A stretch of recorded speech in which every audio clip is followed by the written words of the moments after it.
These words are spoken in the name and the love and the power of the Father and of the Son and of the Holy Spirit. Amen.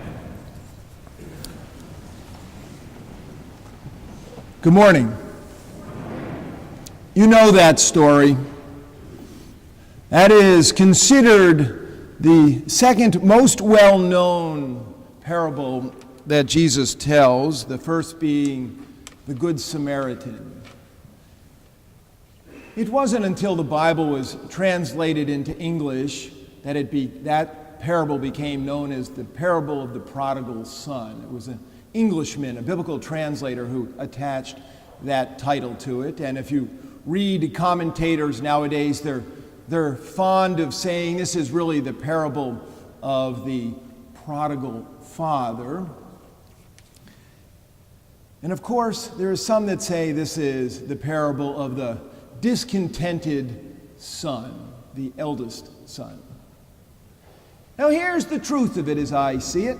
I don't look out and see, oh man, what a bunch of prodigal sons and daughters out here wasting their money on dissolute living.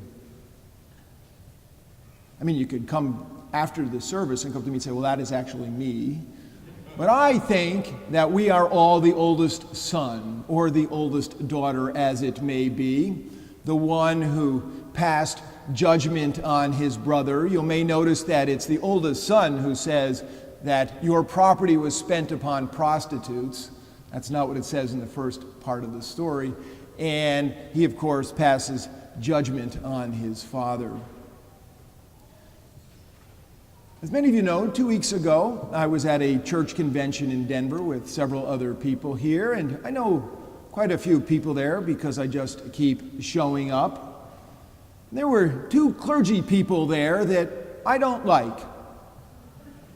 I mean, I could dress it up all kinds of ways, but I'm just going to tell you, for the most part, I didn't like these two people.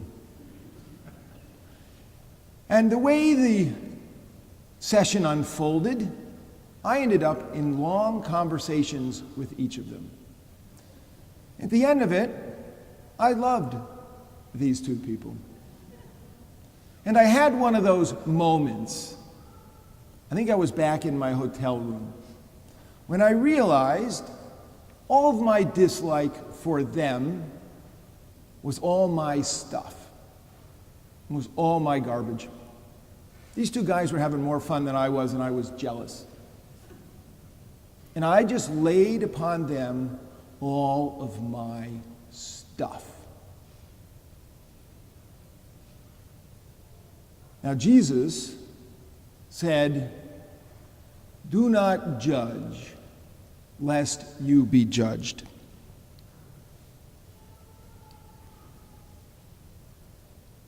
Lent is alive.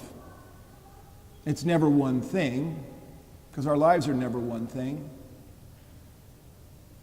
You may be fasting from alcohol or from chocolate or from sugar or from some other thing.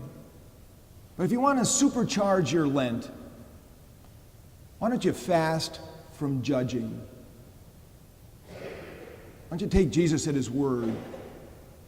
Because I can tell you, there's a party out there, and there are a lot of fatted calves. And if you give up all of your judgments, even for 2 weeks,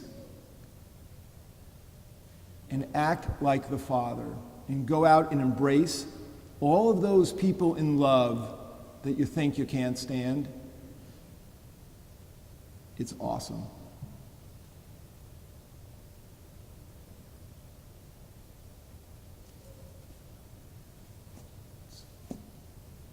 It's what Jesus intends us to do.